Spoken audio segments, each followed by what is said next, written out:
नमस्कार, आप देख रहे हैं एकता समाचार।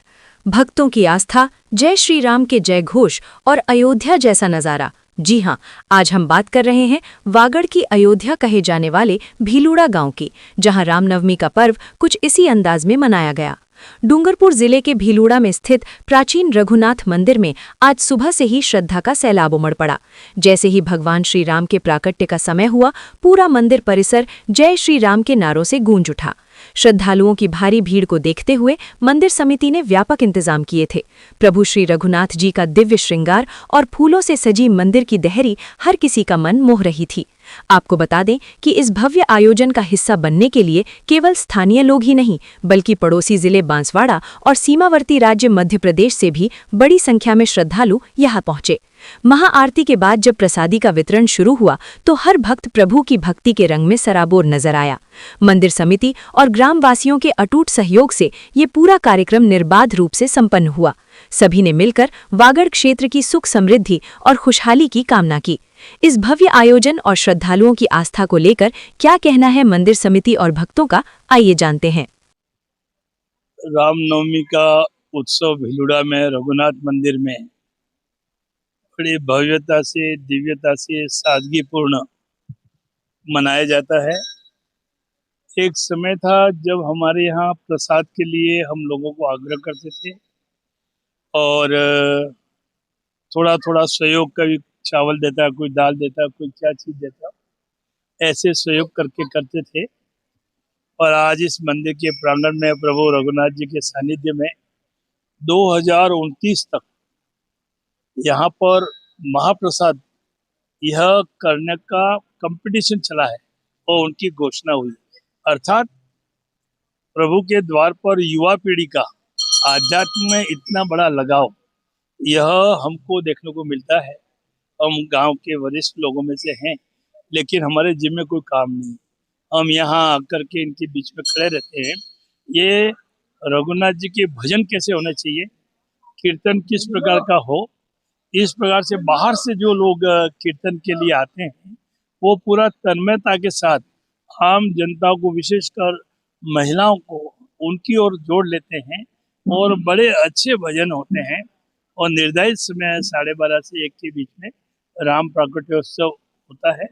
और गांव की मान्यता के अनुसार इस गांव के नाम से भजन है, इस गांव के नाम से भजन गाए जाते हैं।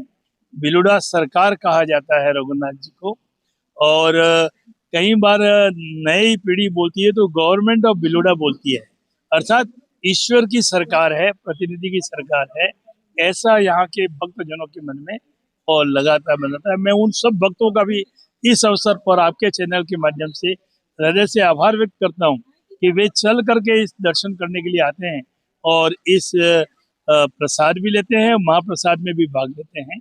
इन सब के प्रति बहुत बहुत आभार।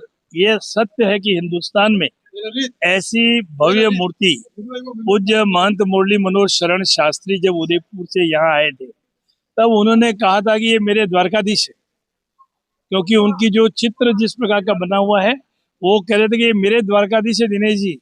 हम कह रहे थे कि रघुनाथ मंदिर में हम आपको लेके आए हैं, तो वो उन्होंने सिद्ध कर दिया कि ये द्वारकाधीश है। ऐसे क्षत्रिय वंश परंपरा के प्रभु रघुनाथ जी हैं। तो आप देखा होगा इनका चित्र, तो उनके चेहरे पर इनके उस पर मूछें बनी हुई हैं।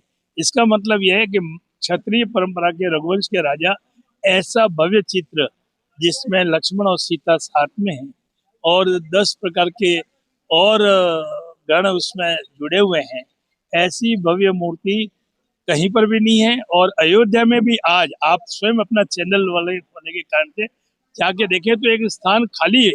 वो ऐसी मूर्ति को वहां स्थापित करने के लिए था, पर यहाँ आपसी सहमति नहीं बनी। तो ये मूर्ति इस गांव में लोगों को शुभ आशीर्वाद देती है और लोग इनके साथ जुड़े हुए हैं। आपको भी इस चैनल के प्रति बहुत बहुत शुभकामनाएं। जय श्री राम।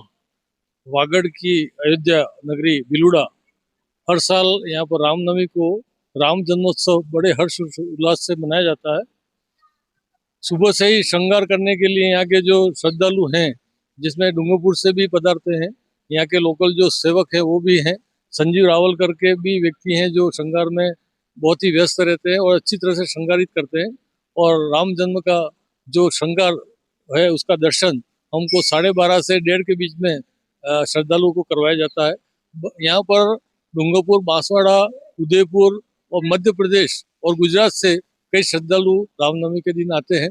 खासकर सागवाड़ा से जो नीमा महाजन है वो यहाँ पर परंपरागत अटूट श्रद्धा रखते हैं और यहाँ पर आकर के भजन मंडली भी करते हैं। इसके साथ ही इनका खुद का भंडारा भी होता है। इस वर्ष भोगीलाल जी सुतार के द्वारा यहाँ पर महाप्रसाद का आयोजन किया गया था, जिसमें करीबन 3000 लोग जो महाप्रसाद को प्राप्त करेंगे और ये भंडारा आज शाम तक चलेगा। ये प्रक्रिया, ये परंपरा हर साल यह चलती है और इस मंदिर को जो राम के जन्मस्थली के रूप में, एक अयोध्या नगरी के रूप में हम बिलुड़ा में हर साल भव्यता के साथ मनाते हैं। और इस प्रकार से ये एक हमारा बड़ा अच्छा दीपोत्सव के रूप में मनाया जाने वाला एक त्योहार है। प्रातःकालीन जैसे ही रामनवमी के दिन प्रातः 5 बजे मंगला आरती होती है और मंगला आरती के साथ ही इनका अभिषेक होता है, चरणों में अभिषेक किया जाता है। अभिषेक के बाद में बचपन के दर्शन देने के लिए श्रृंगार प्रारंभ हो जाता है और तब तक ये दर्शन के लिए पर्दा इसमें नहीं खोला जाता, कपाट नहीं खोले जाते हैं और श्रृंगार पे ही होता है। इसके बाद 12 बजे से 1:30 बजे के बीच में जो श्रृंगार के दर्शन होते हैं वो रात्रिकालीन तक श्रृंगार प्रारंभ रहते हैं। आज जो रामनवमी है उस दिन है वो जैसे ही दर्शन होते हैं उसके पहले भोग चढ़ाया जाता है। 56 भोग चढ़ाने के बाद में यहाँ महाआरती होती है। आरती के बाद में सभी श्रद्धालुओं के लिए दर्शन खोल दिए जाते हैं। सभी श्रद्धालु तो पंक्तिबद्ध डिसिप्लिन से यहाँ पर दर्शन करते हैं। यहाँ पर सागवाड़ा से हमें सुरक्षा व्यवस्था भी मिलती है। यहाँ होमगार्ड और पुलिस की, महिला गार्ड और पुलिस की सुरक्षा भी दी जाती है, जिससे इसी अनुशासित होकर के सभी भक्तजन दर्शन करते हैं।